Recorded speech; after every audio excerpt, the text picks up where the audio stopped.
If you vote for me on day one, I will commute the sentence of Ross Ulbricht to a sentence of time served. He's already served 11 years. We're going to get him home. We're going to get him home. Well, it turns out that Donald Trump definitely kept his word to libertarians. What you just watched was part of his speech at a libertarian conference during the 2024 presidential election. And now he has decided to officially pardon Ross Ulbricht, who is the founder or was the founder of Silk Road, an online, platform in the black market. Now, if you don't know what the Silk Road is or who Ross Ulbricht is, we actually covered this story back when it broke many years ago, 11 years ago. But just to give you some more details about that, Ulbricht, who was known online by the pseudonym Dead Pirate Roberts, a reference to the character in the 1987 movie The Princess Bride, created Silk Road in 2011. He operated the website until it was shut down by law enforcement authorities in 2013.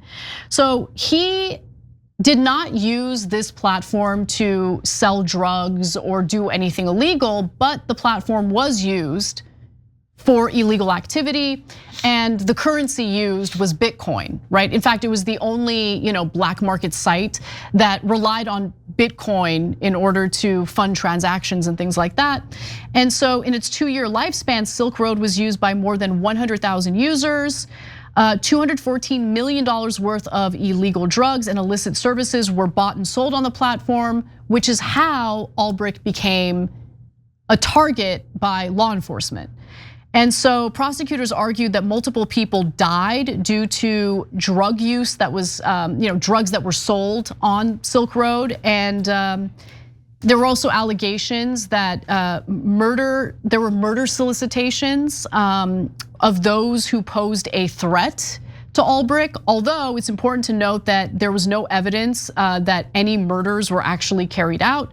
Ulbricht was sentenced to life in prison in 2015 after being convicted on 7 counts, including conspiracy and money laundering related to the anonymous marketplace website he created that was used to sell drugs and illegal goods.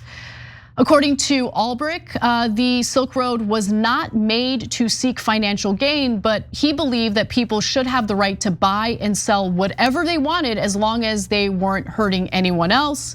And at the time, now former US District Judge Catherine Forrest said in sentencing him, again, life in prison, that was the sentence. What you did was unprecedented, and in breaking that ground as the first person, you sit here as the defendant having to pay the consequences for that.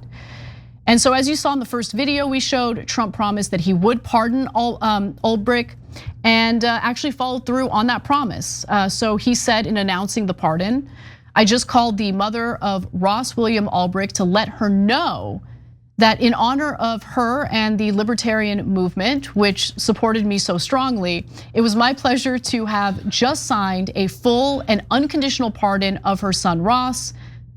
Then he followed that with, the scum that worked to convict him were some of the same lunatics who were involved in the modern day weaponization of government against me. Were they? Anyway, he continues, he was given, this is true by the way, this part. He was given 2 life sentences plus 40 years, ridiculous. And that last part I agree with. Look, I think that the life sentence was insane. And so I'm actually happy that Trump pardoned him. That was very heavy-handed. I mean, look, obviously we don't think the selling of drugs for the most part is, I don't know where you cap out in terms of which drugs, and you could sell potentially anything on here. It wasn't like a marijuana dealership or whatever. But you could sell guns as well, and there was allegations of human trafficking and the hiring of hitmen, and you could sell anything. And the issue was it's anonymous, and they're specifically using Bitcoin, which is also basically untraceable. Right. So he was setting up kind of the perfect place for contraband, black market, illegal goods to, and so we don't know exactly what could have been done with the weapons that were sold on there. We don't know.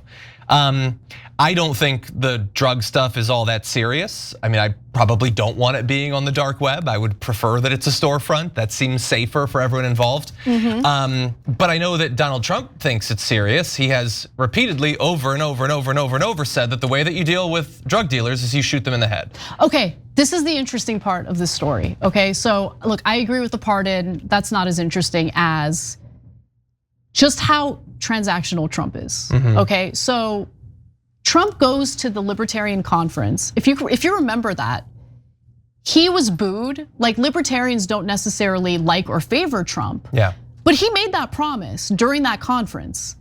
And since he got sizable support from libertarian voters in this past election cycle, he followed through on his promise. Yeah. He doesn't have any real principles. And that's both a bad thing, but also potentially a good thing. So if you're willing to make a deal with Trump, he will at least attempt to carry out a policy or a pardon that you want. Maybe.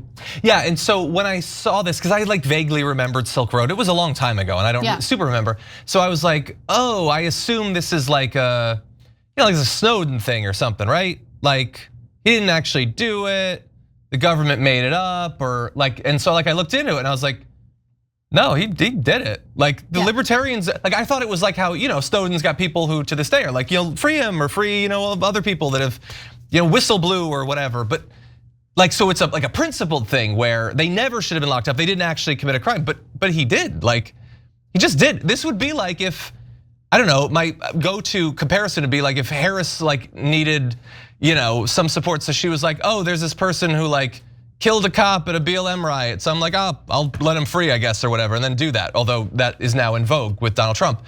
But it's exactly like that. He broke the law, we know he did, and he's just letting him out in exchange for political support. That's it. Even going against his often cited thing where we should kill drug dealers because what they're doing is so serious. And like I was almost like maybe Trump is being principled here. But this is just Donald Trump, you could say, he has no principles, that's part of it. I also think he's proving in the first days of his presidency, he's a criminal's best friend.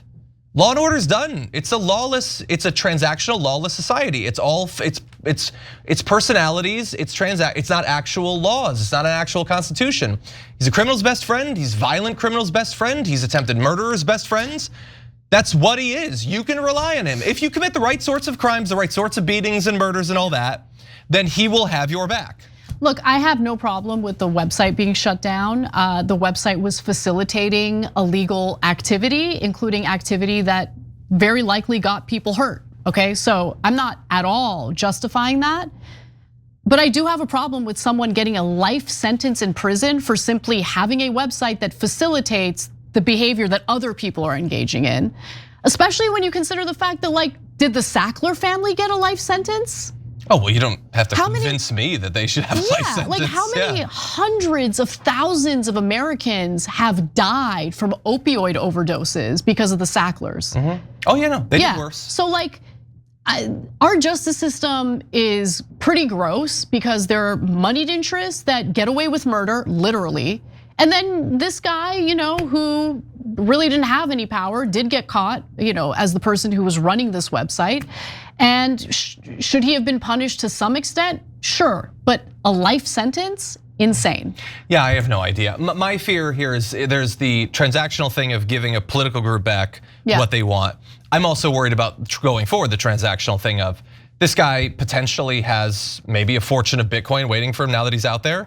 Maybe. Donald Trump now has his own thing where untraceable massive sums of money can be transferred to him. 80% of it goes to him. We have no idea. This guy could give him $300 million for all we know. Like, maybe they talked beforehand. But that's the era we live in, I don't know. Isn't that the American way? It is now the American way, yes, and I find that deeply worrying. Well, it is refreshing to see some instances of a politician actually following through with his promise. I wish we had that on the Democratic side, but we don't, so. Free our prisoners. Oh no, Democrats are really good at freeing prisoners. Like they excel at that. Yeah, imagine if the next one, like AOC needs youth voters. She's like, oh, Luigi? Yeah, no, he's out. Whatever, it doesn't matter. You vote for me, and you did, so I let him out. Yeah. That's what this is. Yeah. The AOC, I just gave you an idea. Think about it. You want to win that primary? Thanks for watching the Young Turks. Really appreciate it. Another way to show support is through YouTube memberships.